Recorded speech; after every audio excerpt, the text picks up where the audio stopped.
Hi, I'm Sean. I'm a H1 maths student and I'm studying maths in college. And I'm here to help you get through your Leaving Cert maths questions. So let's get into it.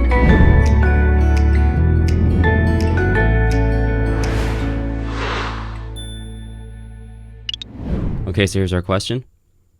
We're given this function f of x is equal to 2x squared minus 7x minus 10. And we're asked to write it in the form a times x plus h to be squared plus k, where a, h, and k are elements of the rational numbers, and that just means they can be expressed as a fraction. But the main thing we're going to focus on here is this form and why we're asked to write numbers in this form, and it's called completing the square. And there are a couple of reasons you might want to turn a quadratic into this sort of a more factorized form. And one of the main reasons is because you can actually tell a lot about the quadratic just by looking at it, so it's sort of like putting a line in the form y is equal to mx plus c except for quadratics. And so although we usually deal with quadratics when they're expanded into ax squared plus bx plus c in general, we can work backwards and refactorize it in order to look at it a different way.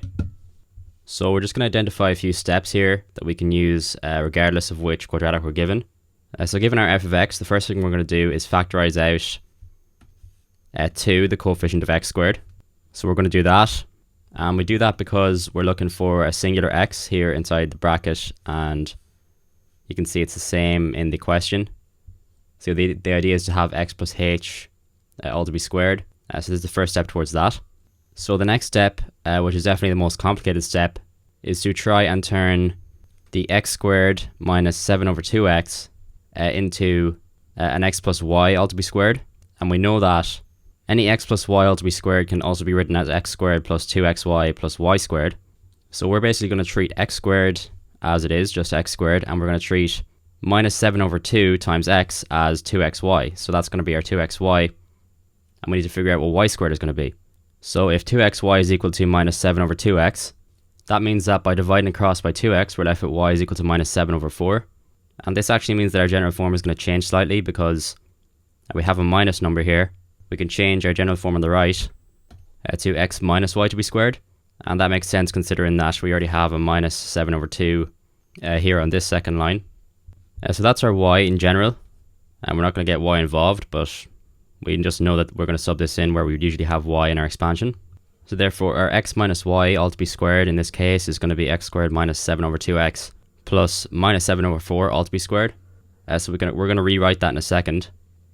But there is one more thing to deal with, and that's what happens to this minus 5, because we are of course changing the value of the constant by introducing this minus 7 over 4 all to be squared. So because we've added this, all we're going to do is take away from minus 5 this value minus 7 over 4 all to be squared. So we had minus 5 and we added basically 7 over 4 all to be squared, so we're just going to take away that, although it doesn't really matter if it's minus 7 over 4 or 7 over 4 because squaring it is going to turn it into a positive number anyways. So when we do that, we're going to get that our new constant at the end is just going to be minus 129 over 16. So there's that, and now all that's left is just to tidy up a bit to get it into the desired form, which is a little bit neater than this. So the first thing we're going to do is just going to shrink that back down into x minus y to be squared. So we identified y as being this minus 7 over 4 up here. So we're just going to put that back in a sort of non-expanded bracket form as we planned. And finally, we're just going to multiply our 2 back into our minus 129 over 16 to get them outside the bracket. And we're going to find that we're left with a minus 129 over 8. So if we just check now with the form we're originally asked to find, which was up here, we do have the a, which is just 2. Our h is minus 7 over 4, which is fine. And k is minus 129 over 8. And of course, these are all being expressed as fractions, which is also a requirement which we've met. So no complex numbers or irrational numbers here, which means that's it for part A. I hope that makes sense. And this comes up every couple of years, so it's very important to know how to do this, completing the square. And I'm just writing it as 3 steps here on the left, in case you want to take that down or learn for the next time you see this what to do. And the first thing is to take out a and ax squared, which is what happened here. So the next thing you're going to do is find y, which is your y in the expansion x plus y all to be squared, and we did that over here. And then the last thing we did was just put it in the proper form, just by reworking it a bit and messing around with the constant at the end. So that's part A, and for doing all that, you're going to get 5 marks. And that may not seem like much right now, but you're going to need this in order to write the rest of the question out properly and get it all correct. And obviously people did find this hard because it would have been worth more than 5 marks initially, I would say. So part B asks us to hence write the minimum point of f, our function. And one word you should always take notice of when you see it is the word hence, because that means based on what we've already figured out in part A, we need to infer what the minimum point is, and we need to use that, which is very important. So this is actually quite easy to do, given the form a times x plus hb squared plus k, because for any quadratic written in this form, the max or min can be written as minus h k as a coordinate. So our minimum is just going to be minus times minus 7 over 4 here. So that's our x coordinate, and our y coordinate is just going to be minus 129 over 8. So that's actually it for part B. Very easy once you've gotten it in the proper form to identify the minimum. One thing I think is worth mentioning here is that they're assuming you know it's a minimum rather than a maximum, simply because a, which we took out at the start of the question, which was 2, is the coefficient of x squared, and it's positive. So one thing you might have learned, maybe even in junior cert, is that when your coefficient of x squared is positive, if you were to draw a little axis on the side here, you're going to have a function like that, which is sort of u-shaped. And of course, a u-shaped quadratic is always going to have a minimum rather than a maximum. And the opposite is true for if you have a negative coefficient, you're going to have a quadratic which has a maximum because it sort of resembles like a mountain or an N shape kind of. One way to remember this is just minus mountain, which, you know, is sort of seems a bit childish or whatever, but it is kind of handy way to remember this. And I just think it's worth pointing out because sometimes they will ask you, you know, based on only looking at the quadratic, essentially determine whether it's a max or a min, and then maybe find it afterwards. But that's part B regardless. And for getting part B out, you're going to get 10 marks. Part C asks us to explain why f, our function, must have 2 real roots. And this question is kind of funny because it's unusual that you're asked to explain something. That basically implies you need to use words, which, you know, there's not that many of on the maths paper typically. So if we think about it for a second, we know that the minimum is 7 over 4 minus 129 over 8. So that's our coordinate. And if we just draw a really rough sketch here on the side, we know that our quadratic has a minimum which lies somewhere right of the y-axis because our x coordinate is positive, and below the x-axis, so it's probably like down here, and we can just fill that in with a nice curve. So that's roughly how it would look.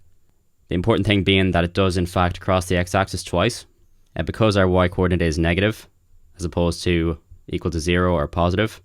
So in plain language, we know that f of x does have a minimum as a is greater than 0 above, and we mentioned that. And we know the y-coordinate of the minimum is less than 0 because k is less than 0 in our general form, k being equal to minus 129 over 8. So this means that it crosses the x-axis twice and it has 2 real roots. So that's C part 1, and they do mention in the marking scheme as well you could have used b squared minus 4ac is greater than 0, which is another way to determine how many roots a quadratic has, because if it's greater than 0 it has 2, if it's equal to 0 it has 1, and if it's less than 0 it has none. So therefore it has complex roots, but given that we're already putting it in square form, I think it's fine to just use that and just kind of leave out the b squared minus 4ac for this question, although it is obviously fine if you use that instead. So that's C part 1, and that's worth 5 marks. So part 2 of C asks us to write the roots of f of x equal to 0 in the form p plus or minus root q, where p and q are elements of the rational numbers as well. So this is slightly harder just because it's kind of hard to know where to start with this. But basically we're just going to let our form, which we found in part A, so here on the last line. So then we have 2 times x minus 7 over 4 all to be squared minus 129 over 8 is equal to 0.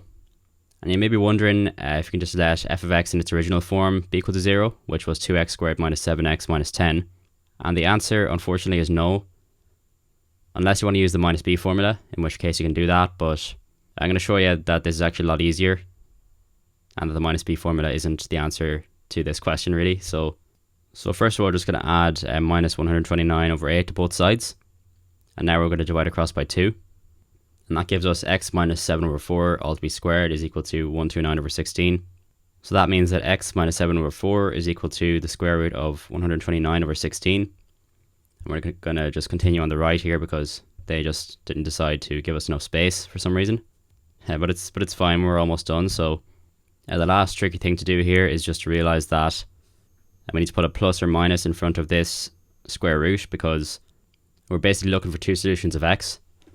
Given that x does have two values, we determined in C part 1 that it does, and either positive or negative root 129/16 could give us regular 129/16 when we square it. So I hope that makes sense. And the last thing we're going to do is just add 7/4 over to the right hand side, which means that we have x is equal to 7/4 plus or minus the square root of 129/16. And that is actually all we've got to do for C part 2, because we have a p which is being expressed as a fraction, so we have that, and we have a q inside the square root which is also being expressed as a fraction. So both rational numbers, a perfectly fine answer for us. And for doing part 2 you're going to get 5 marks. And that is it for this question. I hope you did enjoy the video. If you did, there's going to be other similar videos in the description, as well as some other helpful resources. And I'll see you next time.